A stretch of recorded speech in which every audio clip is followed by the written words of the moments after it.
और आपको बता दें कि ये वंदे भारत जो एक्सप्रेस है यहाँ से चेन्नई यानी कि बेंगलुरु से चेन्नई के बीच शायद दौड़ेगी। एक बार ऊपर हम देखेंगे कि जगह का नाम शायद चेन्नई लिखा हुआ था।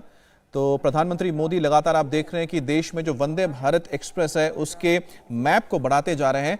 तो अभी आप जो देख रहे हैं वंदे भारत एक्सप्रेस जो कि भारत की पहली हाई स्पीड ट्रेन है, ये मेक इन इंडिया के तहत बनाया गया है और ये देसी है। और ये आपको बता रहे थे जैसे कि चेन्नई और बेंगलुरु के बीच दौड़ेगी और चेन्नई से बेंगलुरु और बेंगलुरु से चेन्नई आना जाना अब कितना आसान हो जाएगा।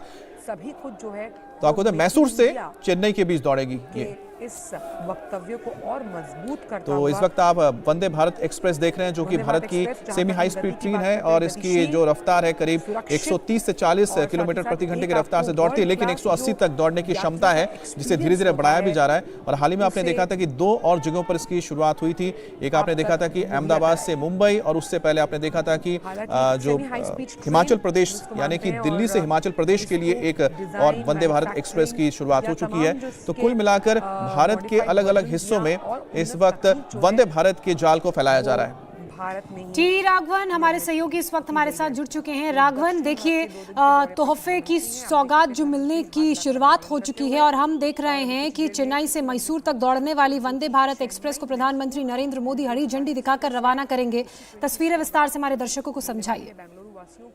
जी बिल्कुल, देखिए ये एक बहुत ही प्राउड मूवमेंट है दक्षिण भारत के लिए, क्योंकि जो इंटेग्रल कोच फैक्ट्री है आईसीएफ वहीं पर वंदे भारत ट्रेन जो है बन रही है। 5वीं ट्रेन जो अब दक्षिण भारत में पहली ट्रेन होगी। ये सौगात अब प्रधानमंत्री नरेंद्र मोदी दक्षिण के लोगों को दे रहे हैं। जैसा अमित बता रहे थे, मैसूर से लेकर चेन्नई के बीच ये ट्रेन दौड़ेगी। अभी फिलहाल 6.5 घंटे इसको मैसूर से चेन्नई पहुंचने में लगेंगे, जो तकरीबन 500 किलोमीटर की दूरी ये तय करेगी। लेकिन जो रेलवे ऑफिशियल्स हैं उनसे हमारी बात हुई, उनका ये कहना है कि आने वाले समय में चेन्नई से बेंगलोर के बीच जो तकरीबन 5 घंटे का समय अभी लगता है 330 किलोमीटर की दूरी है, लेकिन ये दूरी वंदे भारत एक्सप्रेस 3 घंटे से कम समय में तय कर लेगी आने वाले समय में। और एक और बड़ी बात यहाँ पर यह है कि इस ट्रेन की शुरुआत होने के साथ साथ ही इस बात के भी संकेत दे दिए गए हैं कि एक और ट्रेन बेंगलुरु से हुबली के बीच वंदे भारत ट्रेन का आगाज बहुत ही जल्द होने वाला है। तो आप अंदाजा लगा सकते हैं कि प्रधानमंत्री नरेंद्र मोदी का ये जो दौरा है वो दक्षिण भारत के लोगों के लिए बिल्कुल। और इस वक्त हम तस्वीरें दिखा रहे हैं, प्रधानमंत्री ने ट्रेन को हरी झंडी दिखाई है और अब देखिए किसी भी क्षण में ये ट्रेन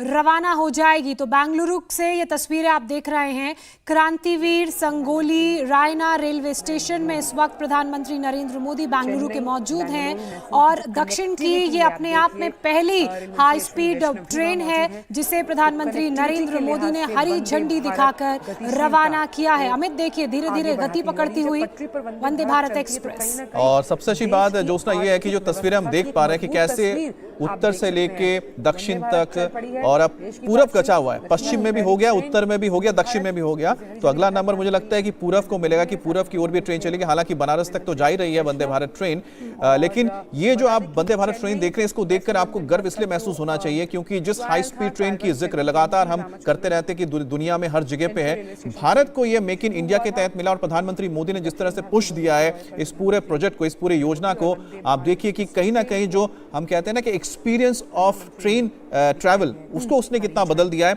इसमें सबसे इंपॉर्टेंट है कि एक तो लग्जरी हो गया और दूसरा होता है कि टाइम, आपका टाइम कितना बचाता है। और टाइम लोग हमेशा जिक्र करते थे कि रेलवे में टाइम को लेकर दिक्कत है, लेट हो जाती है, देर से जाती है, लेकिन टाइम को मेंटेन करना ये वंदे भारत की सबसे प्रायोरिटी में रखा गया है। बिल्कुल। और डेवलपिंग से डेवलप्ड नेशन होने का जो पूरा प्रोसेस है वो विकास पर ही निर्भर करता है और भारत में किस तेजी से विकास हो रहा है। अगर रेलवे नेटवर्क की बात करें तो एक बड़ा हाई स्पीड ट्रेन का जाल बिछाया जा रहा है और टी राघवन लगातार हमारे साथ बने हुए हैं। राघवन ये देखिए विकास की रफ्तार अब दक्षिण तक पहुंच चुकी है और आप भी जिक्र कर रहे थे कि एक और ऐसी ट्रेन की सौगात जल्द ही मिलेगी साउथ की जनता को। जी बिल्कुल, देखिए एक बहुत ही कह सकते हैं कि गर्व का क्षण है क्योंकि जो बेंगलुरु और चेन्नई के बीच में जो ट्रैवलिंग कह सकते हैं वॉल्यूम है जो तरह वो बहुत ज्यादा है।